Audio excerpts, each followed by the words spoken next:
queria convidar o último palestrante dessa primeira parte do painel, mas antes eu queria pedir à organização 2 lembretes para passar as fichas de perguntas, por favor, e também pedir para providenciar os microfones aqui para o debate em seguida da apresentação que vai ter agora.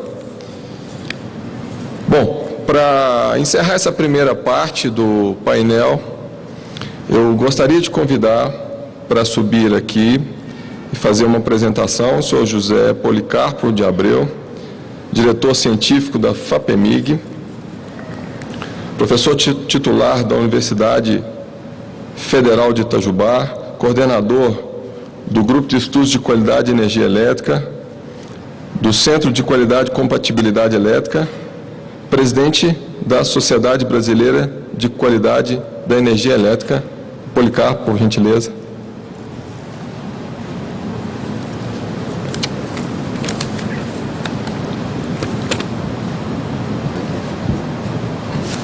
O verde é para adiantar. Avança, aperta forte. Aqui. Tá. Bom dia a todos. É um prazer estar aqui, especialmente porque a palestra que antecedeu, do Alexandre Cabral, fez um resumo interessante sobre a questão de inovação, bastante interessante, bastante didático, e colocou alguns conceitos muito importantes. E a FAPEMIG, que está mudando o seu foco, e eu vou mostrar essa mudança durante a apresentação, ela se sente honrada por poder vir aqui num congresso tão importante mostrar exatamente isso. Muito mais do que os nossos programas que estão disponíveis, como disse o Alexandre, fica difícil ficar falando em programas aí que tomam um tempo danado, além do que nós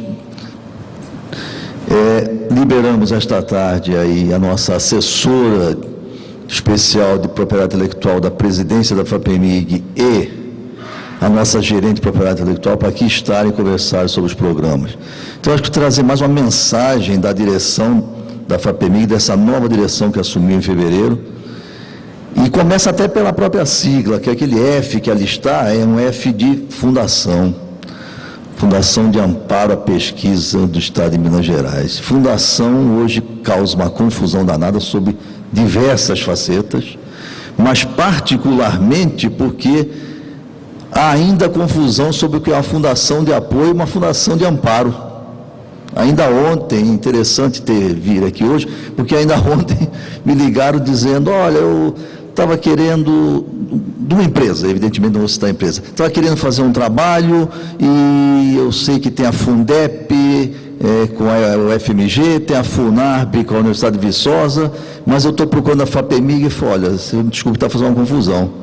Fundep é fundação de apoio, Funab é fundação de apoio, aqui é uma fundação de amparo, é uma outro tipo de instituição. Por que eu estou dizendo isso? Porque, além de lutarmos, e vamos fazer isso mais fortemente em breve, para que deixemos de ser uma fundação, ter o nome fundação, e passemos a ser chamados de agência, porque é o que realmente nós somos hoje, porque não trabalhamos só com fomento à pesquisa, trabalhamos de uma forma muito mais ampla. É fundamental que as pessoas saibam essa diferença. Isso começa, inclusive, no primeiro slide, onde eu fiz questão de colocar ali, bem em cima, a missão da FAPEMIG. Eu pertencia ainda ao Conselho Curador da FAPEMIG, quando foi discutida, palavra por palavra, aquela missão. E aí nós agregamos ali, induzir, e não só fomentar, e agregamos, por decisão do Conselho Curador, o órgão máximo de instituição, a palavra inovação. Então, com aquilo que está ali, nós deixamos de ser uma fundação na acepção do que são muitas das FAPs, as chamadas fundações de apoio de amparo à pesquisa. Nós passamos a ser uma agência. Inclusive, claramente nós temos ali embaixo a nossa gerência de propriedade intelectual, aqui, ó, que é um orgulho da nossa agência.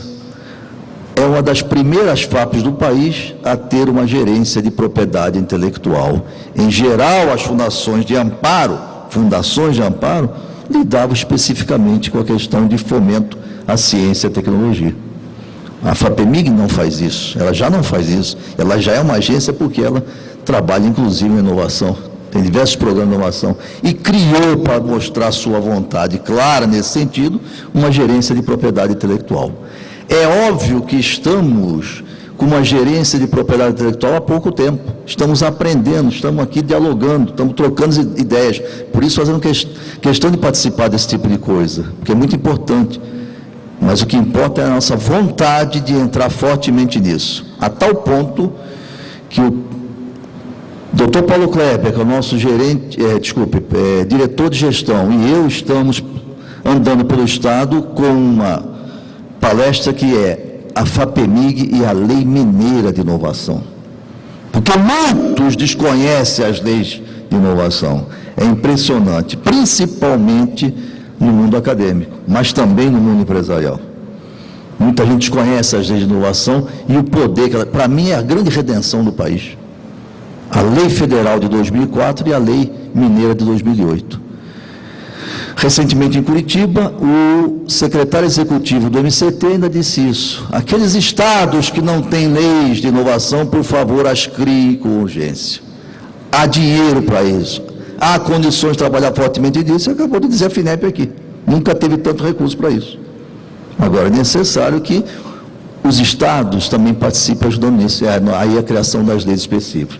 Então, eu vou passar também uma parte disso pela lei mineira, que é o que a gente tem feito aí pelo Estado, e incentivando a que todos venham a ter um entendimento claro disso. Como eu sou oriundo de universidade, embora tenha tido sempre um viés empresarial, a ponto que o pessoal da FIENG, quando me vê, em geral, eles não falam setor produtivo, porque eu falei diversas vezes, eu não me sinto de maneira nenhuma improdutivo porque eu estou na universidade. Então, eu prefiro o setor empresarial. Essa conversa setor produtivo não é uma boa definição. Todos nós somos produtivos. Uns na empresa, outros na academia, por exemplo. Né? Mas no meio acadêmico, onde eu conheço com mais profundidade, há ainda muita restrição. Quando a FAPEMIG fala em colocar recursos numa empresa, muitos ainda dizem, isso é um pecado, como colocar recursos públicos numa empresa privada? Esses desconhecem a lei da inovação, tanto a federal como a estadual. Então, eu vou passar rapidamente por um panorama geral de ciência, tecnologia e inovação, a Lei Mineira de Inovação e o FIT, o Fundo de Incentivo à Inovação Tecnológica, e, no final, bem rapidamente, os programas que a FAPEMIG já tem e que à tarde, então, poderão ser discutidos com mais vagar. Então, é muito conhecida essa questão aí, eu vou passar rápida, de que há cerca de 3 décadas, Brasil e Coreia do Sul é sempre o exemplo que vem à baila, né? Estavam próximos, e que o Brasil avança numa certa velocidade e a Coreia do Sul numa velocidade muito maior. Isso recentemente fica muito claro quando o Brasil, por exemplo, passa do 15º para o 13º lugar em número de publicações indexadas no mundo, portanto faz bem ciência, ultrapassando, nesse caso, a Holanda e a Rússia, subindo então 15º para 13º, produzindo 2% de artigos científicos, mas somente 0,2% de patente. Então, essa é a questão, é essa dicotomia que tem que ser vencida. E a Coreia do Sul, entre outros, esse é o exemplo, venceu. Aqui está, por exemplo, essa questão de artigos publicados, mostrando claramente, não estamos tão longe da Coreia do Sul, não. O nosso problema está na questão da inovação. Tá? Essa é a questão, propriedade intelectual, esse é o nosso problema. Então, o que nós temos hoje no país, colocando aí em 3 eixos, já que eu sou engenheiro, né, gosto de trabalhar com 3 eixos, então em 3 eixos nós temos essa situação muito clara. Temos um bom desenvolvimento em ciência, um razoável desenvolvimento em tecnologia, mas ainda temos muito o que fazer em inovação. Então, CTI não é o CTI, que ninguém gosta de ouvir, é CTEI, né? Vamos botar o E aí, comercial, para não ficar só CTI, que nenhum de nós gosta, né? Mas o CTI nosso realmente está manco. Um eixo forte, um eixo razoável e um eixo muito fraco. O que é desejável? Desculpe, estou que nem o Alexandre, estou apanhando a gente aqui. O que é desejável? Desejável é isso, ó. Nos 3 eixos nós estamos bem: na ciência, na tecnologia e na inovação. Por isso essa vontade das agências, né, essa determinação das agências a trabalhar nesse sentido. É fundamental a questão da inovação. Isso tem nos deixado para trás. É isso que nós temos que atacar. Ou seja, nenhuma novidade para ninguém, mas não tem a menor dúvida que ciência, tecnologia e inovação aqui, a gente batendo fortemente, é o vetor fundamental para o desenvolvimento econômico. Todos sabemos que entramos, né, no alvorecer aí do século XXI, na era do conhecimento, mais fortemente do que nunca. E na era do conhecimento, tem que fazer ciência? Tem, mais fortemente do que nunca. Tecnologia, sim, mas é imprescindível inovar. E esse, como ficou mostrado atrás, é o eixo onde nós estamos realmente com problemas. O que aconteceu na verdade aí, se a gente fizer um retrospecto aí nas últimas 3 décadas, né? As dificuldades macroeconômicas que nós tivemos aí, né, fizeram com que a inovação tecnológica não se processasse da forma como evidentemente nós gostaríamos e como aconteceu em alguns dos países emergentes. Por exemplo, Coreia do Sul, né, naquele gráfico atrás. Poderia citar outros, mas por exemplo isso. Aonde está a razão fundamental disso? Qual é o porquê disso? Onde nós podemos ajudar? As agências devem ajudar onde? Elas têm que procurar saber o porquê. Então está aí, ó. Houve, infelizmente, sempre uma falta de maior interação entre as instituições de ciência e tecnologia e as empresas, né? Uma implementação de parcerias que buscasse transformar o conhecimento, né? Isso é conhecido todo mundo. Era um acusando o outro e não havia, na verdade, uma parceria. Havia, sim, uma grande dicotomia, né? Isso está se vencendo, mas precisa ser vencido com muito mais ênfase, com maior celeridade.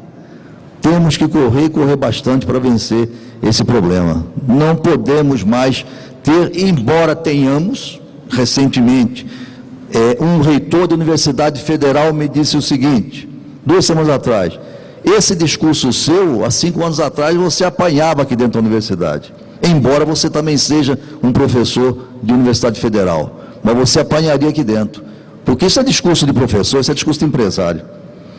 E eu disse que há mal em ser ambos. Então nós temos que vencer isso, vencer esse problema que existe lá dentro da universidade e, por outro lado, problemas que também existem dentro das empresas. Então, essa foi a questão que nos afetou profundamente e temos que vencer. O outro caso, e um caso então que é muito mais forte para o empresário, foi a questão de incentivos fiscais e subvenção econômica. Por isso eu fico contente quando o Alexandre Cabral diz aí que Minas ficou ontem, no subvenção, em 2º lugar. O Sérgio Lourenço já tinha mostrado alguns números, isso é muito importante, né? Mas quando fala de subvenção econômica, ainda há quem diga o seguinte: vocês estão botando dinheiro nas empresas, dinheiro público, o que é isso? Né? Uma distorção. Faltava isso. Faltava coisas mais adequadas para o empresário se entusiasmar. Por que ele ia desenvolver alguma coisa, se preocupar com a inovação? No começo, o Alexandre roubou muito das palestras anteriores, eu vou roubar muito da dele, né? No começo ele falava o quê? Falava exatamente que inovação custa dinheiro. Por que o cara ia inovar? Ele não tinha incentivo para isso. Ele comprava alguma coisa, revendia, comprava alguma coisa, ele não precisava inovar em nada. Então, esse é o problema que nós temos que ver. E aí vem o quê? A Lei Federal de Inovação, de 2004, na qual eu não vou citar agora, nós estamos nesse momento em Minas, e vou falar então um pouquinho da Lei Mineira de Inovação, que é complementar à Lei Federal. Que é então o quê? O que mais se precisava, é um marco regulatório e legal para indução à inovação. Não é só para fomentar, não. Isso é importante, para induzir. de forma que ela tenha ali definido claramente condições para quê? Para que as instituições de ensino e tecnologia do Estado, né, e seus servidores, olha, isso é importante, a mudança de mentalidade, estabeleçam parcerias e contratos de serviço, transferir tecnologia com as empresas de base tecnológicas e as ICTs de origem privada.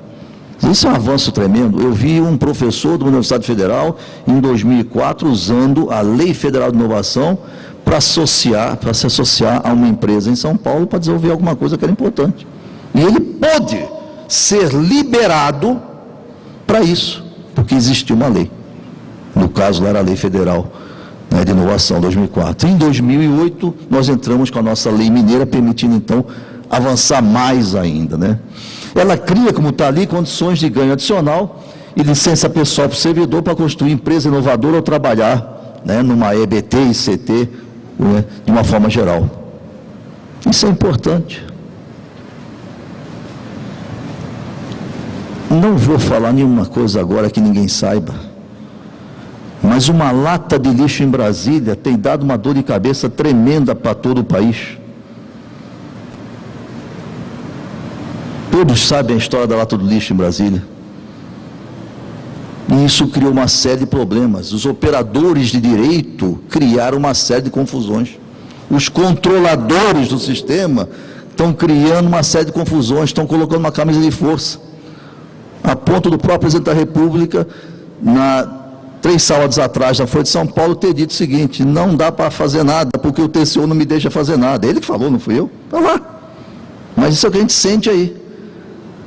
Alguns desses operadores desconhecem, inclusive, essas leis. Quando você fala de lei de inovação, não conhece. Está aí uma coisa importantíssima que a gente precisa batalhar, fazer valer essas leis de inovação, porque elas realmente criam um marco de mudança, tá? Estou vendo o tempo lá, então, rapidamente. Incentivos às empresas para indução e inovação, isso realmente, né, é algo fundamental, que foi, então, no caso de Minas, através de um fundo específico, que é o Fundo de Incentivo à Inovação Tecnológica. A Lei Federal de Inovação não criava nenhum fundo, não falava de nenhum fundo, criava mecanismos. A Lei Mineira não, criou o Fundo de Inovação Tecnológica, que já foi, né, regulamentado. Ok? Está lá o decreto de regulamentação do FIT. E ali o que o FIT, né, permite, então, se fazer. Né, considerar incentivos à inovação tecnológica no Estado, né, por meio de apoio financeiro às empresas, tal. Eu não vou ficar lendo aquilo que está escrito e que vocês vão ter acesso depois. Mas esse foi uma coisa, assim, importantíssima, essa questão da criação do FIT. Nós temos um fundo de incentivo à inovação tecnológica. Temos um fundo. Temos a lei e um fundo, já regulamentado por decreto. Está ali o grupo coordenador do FIT, onde eu fico muito feliz de aparecer ali diversas secretarias de Estado, naturalmente, a SECT, que o presidirá, é muito natural, que é a Secretaria de Ciência, Tecnologia e Ensino Superior do Estado, a Secretaria de Planejamento, a Secretaria Estadual de Fazenda, a Secretaria de Desenvolvimento Econômico, a FAPEMIG e a FIENG. Então a FAPEMIG entrou ali, até porque a FAPEMIG é a gestora do fundo. E ela fica muito feliz por isso, porque ela hoje está muito preocupada em induzir a inovação tecnológica. Então, ela vai fazer essa gestão muito mais fortemente do que poderia se imaginar. Não é um simples gestor burocrático. Não, ela tem alto interesse nisso. Então, aí, alguns dos programas, rapidamente, né, como eu disse à tarde, o pessoal nosso vai estar aí, que nós já temos implementados, como o PAP, né, foi citado ali pelo Alexandre Ampassan também, o PAP Subvenção, né, o Amitec, o Inventiva, e mostrando aí valores que estão sendo atribuídos. Temos um caso de sucesso do Inventiva aqui, que recentemente, lá na sede da FAPEMIG, assinamos a transferência de tecnologia, né, dentro do Amitec ali, com a parceria do IEL, do SEBRAE, BDMG, então isso foi muito interessante. E o mais interessante, essa suspensão compacta vai indiretamente trazer para Minas, para o sul de Minas, uma fabricante de motonetas que já tinha acertado tudo para ir para Manaus. Mas em face desta suspensão compacta, que aqui foi desenvolvida e que uma empresa chamada MX, do sul de Minas, vai então desenvolver, essa empresa vai trazer, essa fábrica italiana de motonetas vai trazer sua fábrica para o sul de Minas, não vai mais para Manaus. Então, vale a pena. Aqui é o Fernando Pessoa, tudo vale a pena quando a alma não é pequena, está aí a prova cabal disso. E outros programas que estão aí, editais que a gente tem lançado, né, como, por exemplo, Fundo de Capital Semente, o Rotatec ali, tem FINEP também nisso tudo. Quer dizer, essa é aquela história que falou Alexandre, tem dinheiro para danar, nós queremos dar dinheiro, né? Ok, tá bom que tem o divórcio depois, né, Alexandre, mas já combinado antes, né, sem problema nenhum, né? Mas fala, mestres, doutores em empresas, isso era um crime falar nisso algum tempo atrás na academia. Vai bancar um mestre, um doutor dentro da empresa, o que é isso? Botar o cara para desenvolver lá para o empresário, ele que vai ganhar. Quer dizer, nós estamos no outro mundo. É essa a mensagem que a FAPEMIG quer dar. A mensagem que ela quer dar é a seguinte: a FAPEMIG só não faz ou não fez, até agora, aquilo que é comprovadamente legal ou não foi pensado. E por que eu falo comprovadamente legal? Porque não adianta um procurador dizer que é ilegal, vai ter que mostrar que efetivamente é ilegal. Porque procuradores por default dizem não. O não vai ser aceito por default, vai ter que mostrar que é ilegal. Então a FAPEMIG está aberta, ela está aqui para ajudar, para participar, para ser parceira. Porque ela só não faz ou não fez aquilo que for comprovadamente ilegal ou que não tenha se pensado antes. Se não se pensou antes, pensa-se agora, estamos abertos. Isso quer dizer o seguinte, estamos abertos para novas ideias de programas, de editais, aquilo que for possível para nós ajudarmos. Né? Mais algumas coisas aí, rapidamente, né, porque já zerou lá, ok? Então, tudo isso à tarde o nosso pessoal vai poder mostrar para vocês, ok? Eu não encerro ainda não, porque eu só quero pegar um gancho de novo lá no Alexandre para dizer o seguinte, inovação, ele falou lá sobre inovação, definição, eu já vi N definições sobre inovação. Mas acho que melhor que uma definição, tem um indivíduo que há 3 décadas e pouco atrás sofreu o peso da situação, do regime do país, e ele já falava, antes de nós todos, em inovação. Com uma simples frase: quem sabe faz a hora, não espera acontecer. Vamos inovar.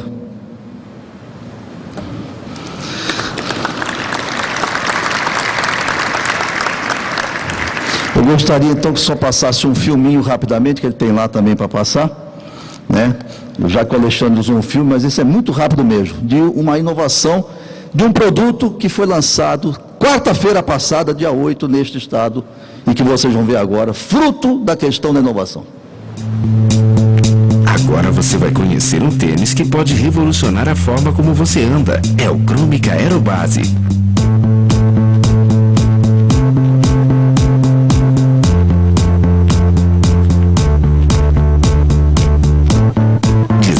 Pela Chromic em parceria com a Universidade Federal de Minas Gerais. O Aerobase foi criado especialmente para caminhadas, a partir de estudos detalhados e diversos testes.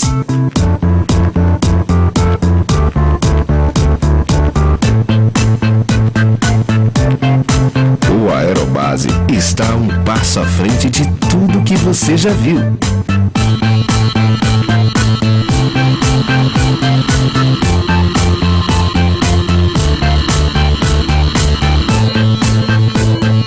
Coloque nos pés e comprove. Chromic Aerobase. Descubra novos caminhos. Policarpo, só para fazer uma explicação aí do Chromic, né? Eu tive lá no lançamento uma parceria da... Você pode me corrigir se eu não estiver falando completamente. Uma parceria da empresa Chromic com a UFMG, uma equipe multidisciplinar da UFMG, FAPEMIG aportando recurso, o IEL, né? FIENG, IEL, e o resultado foi a criação de um solado especial, com amortecimento especial para um tênis adequado para caminhada, totalmente desenvolvido com tecnologia local. Realmente um grupo de empreendedores jovens, dá gosto de ver, muito bonito, né? Obrigado, Policarpo. A apresentação de todos foi muito positiva. Eu vou fazer umas considerações finais. Antes, quero fazer só uma observação.